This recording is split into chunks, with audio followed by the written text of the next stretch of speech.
Hello la famille, comment ça va? Bah moi ça va super bien chez moi. Alors je suis encore là pour parler, méditer et échanger avec vous. Et cette fois-ci ce que j'ai entendu m'a fait beaucoup de bien et donc je viens aussi vous faire du bien. Oh, tu me fais du bien, oh ouais. L'esprit de Dieu te fait du bien ce soir, ouais. Et ce message a vraiment révélé quelque chose en moi. Voilà, donc c'est parti.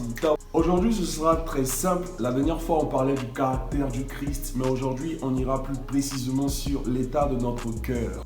Oh oui, son implication dans nos vies n'est pas à négliger du tout. Déjà, Proverbe 4, 23 dit « Garde ton cœur plus que toute autre chose, car de lui viennent les sources de la vie. » En d'autres termes, si nous ne gardons pas notre cœur plus que toute autre chose, de lui proviendra les sources de la mort. Il est dit en 3 Jean 1, 2 que « Bien-aimé, je souhaite que tu prospères à tous égards et sois en bonne santé, comme prospère l'état de ton âme. » Drôle de verset, non? N'est-ce pas? Dieu sait pourquoi il a fait l'homme et lui a mis un cœur au milieu de lui. Ça signifie que mon cœur est au corps même de ma vie. Le Dadassi m'a fait comprendre que mon cœur peut m'attirer des bénédictions comme aussi m'attirer des malédictions. Voici ce que j'ai compris au mercredi de l'esprit. Si mon âme est triste, frustrée, amère, jalouse, renfermée et toutes ces vilaines choses, c'est clair que ça va déteindre sur mon visage. Je serai vilain et ma vie sera moche et méchante. Dis qu'avec ce genre de cœur, je suis en train de préparer ma propre sécheresse et ma propre humiliation. Parce que selon le verset qu'on vient de lire, ma prospérité est selon l'état de mon âme. Alors si mon âme est belle et agréable au Seigneur, parce qu'elle est remplie de foi, d'amour et de paix, cela signifie que je suis en train de préparer comme ça ma prospérité et ma gloire. Ah, il nous a même sorti comme ça que l'argent n'aime pas le bruit, mais aime la paix et la tranquillité d'esprit. Oh boy, la vie est vraiment spirituelle, dis donc.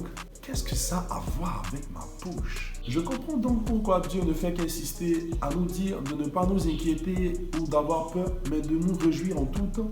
Quand il dit en Philippiens 4, réjouissez-vous toujours dans le Seigneur, je le répète, réjouissez-vous. Wow, est-ce que vous vous réjouissez comme moi? On me dit souvent que je suis comme un enfant, mais je n'ai même pas honte. De toute façon, mon Seigneur me demande d'être comme un enfant. Je ne changerai pas pour faire plaisir à quelqu'un. Voilà, mon Dieu aime ma joie. Alors ceux qui sont des hommes de paix et de joie trouveront toujours du plaisir à être en ma compagnie.